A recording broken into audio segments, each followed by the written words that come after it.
Livro Reconhecer o Enviado de Deus, Pedro Dong, capítulo 4. Tema desta semana: a autoridade do apóstolo na igreja. Meta de hoje: leitura das páginas 56 a 59.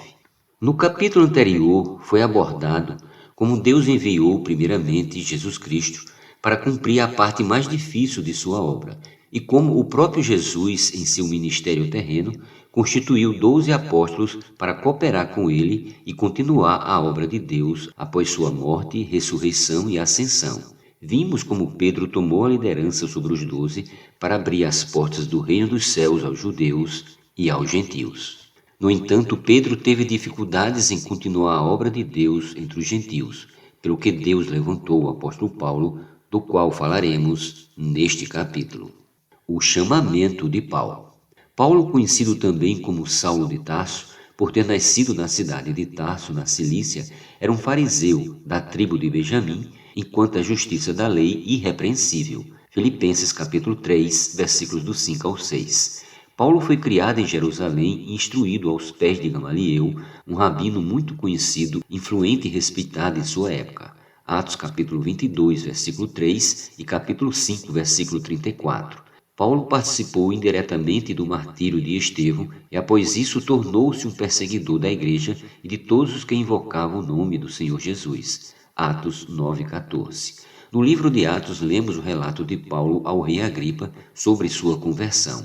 Atos capítulo 26, versículos do 13 ao 19. Como dissemos anteriormente, sempre que Deus escolhe alguém, ele o envia para realizar sua obra. Vimos isso no Antigo Testamento e vemos isso no Novo Testamento com os apóstolos.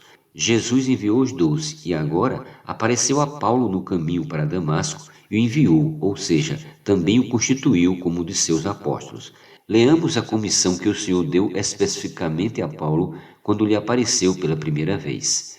Livrando-te do povo e dos gentios, para os quais eu te envio, para lhes abrir os olhos e os converteres das trevas para a luz e da potestade de Satanás para Deus, a fim de que recebam eles remissão de pecados e herança entre os que são santificados pela fé em mim. Versículo do 17 ao 18.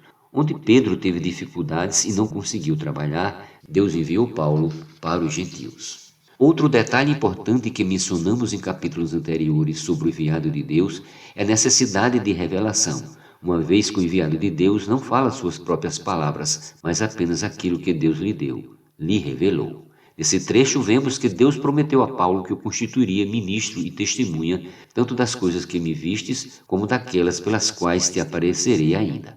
Atos 26:16, ou seja, ele prometeu a Paulo que lhe apareceria constantemente para revelar-lhe o que ministrar e testemunhar.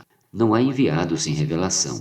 E o próprio Paulo confirmou isso quando escreveu a Epístola aos Gálatas. Paulo, apóstolo, não da parte de homens nem por intermédio de homem algum, mas por Jesus Cristo e por Deus Pai, que o ressuscitou dentre os mortos. Faço-vos, porém, saber, irmãos, que o evangelho por mim anunciado não é segundo o homem, porque eu não recebi nem o aprendi de homem algum, mas mediante revelação de Jesus Cristo.